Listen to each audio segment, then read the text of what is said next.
You ever notice how some entrepreneurs just seem to have this gravitational pull for money, while other people working just as hard, maybe even harder, seem to be spinning their wheels? Well, we're going to break down exactly why that is. But let's start with a really uncomfortable question.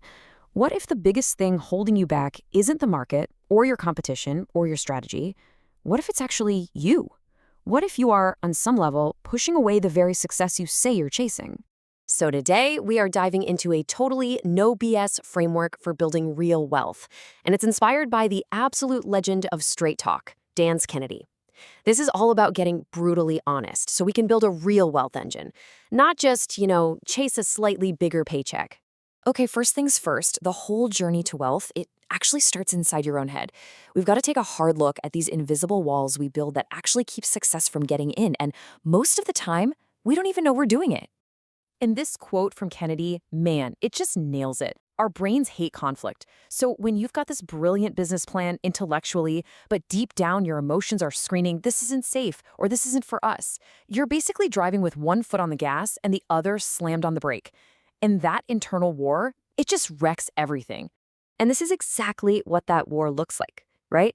Consciously, you're telling yourself, yeah, I want to make more money. But subconsciously, you've got these old scripts running on a loop, stuff you picked up as a kid. Things like rich people are greedy, or wanting a lot of money is selfish, or a really deep one. If I get too successful, I'll leave my friends and family behind. And guess what? Until you drag those hidden beliefs out into the light, they are going to win every single time. And this is what that sabotage sounds like in the real world. These aren't just lame excuses. These are excuses that sound smart. Oh, I'm still learning can easily become a permanent state of not doing. I'm a perfectionist is usually just a fancy way of saying I'm afraid to put my work out there. Every single one of these is a clever way to avoid the scary, uncomfortable actions that actually bring in the cash. So if the problem starts in our heads, where does the solution begin? Well, it begins with what we do.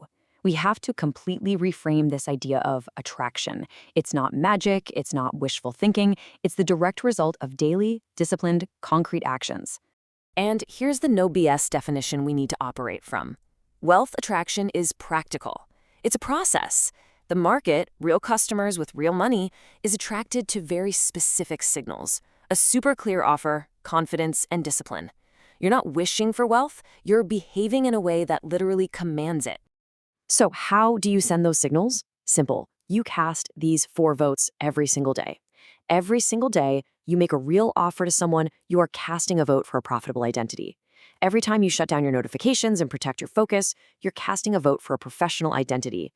And every time you price based on the massive value you provide without apologizing, you are casting a huge vote for a wealthy identity. And this is where it all just clicks into place, right? James Clear said it perfectly. You don't just decide to be a wealthy person, you build the identity of one, action by action, vote by vote. Your daily habits are either making you into the person who can attract and handle wealth, or they're reinforcing the person who quietly pushes it away. Now, probably the most important identity shift of all is moving from someone who just earns money to someone who builds wealth.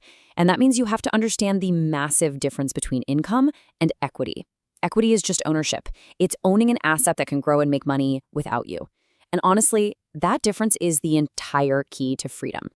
Just look at this table. It lays out the whole trap. Income is an activity.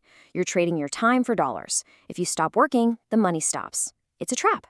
But equity, that's a system. It's an asset that works for you. One is basically a high-paying job you gave yourself, and the other is a true freedom engine. And this question from Robert Kiyosaki is the ultimate gut check. Seriously, be honest with yourself for a second. If you just vanished for 6 months, no emails, no calls, nothing, what would still be making money? Your answer to that question tells you everything you need to know about whether you're building a real business or just a very demanding job. Okay, so how do we actually build that freedom engine? How do we make a real change? Well, this final section lays out a super concrete plan to create a wealth search, a roadmap for a focused, powerful transformation over the next 12 months. Here it is. Quarter 1, you forget everything else and you just fix the math. A better offer, better pricing. Period. Quarter 2, you pour gasoline on what's working with massive, consistent outreach. Quarter 3 is when you finally start building the systems that will set you free. And quarter four, you lock it all in. You build a financial fortress. You don't just spend more money.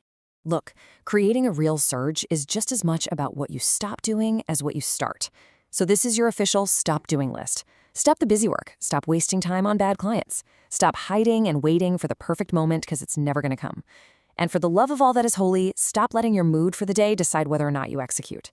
A surge demands that your standards are way bigger than your feelings. So, when you boil it all down, it comes back to this one powerful idea. Wealth is a mirror. It doesn't reflect what you want, it reflects who you are. It reflects your beliefs, your daily actions, your standards, and your discipline. So, the real question to leave you with is this. Right now, today, what is your financial mirror reflecting back at you?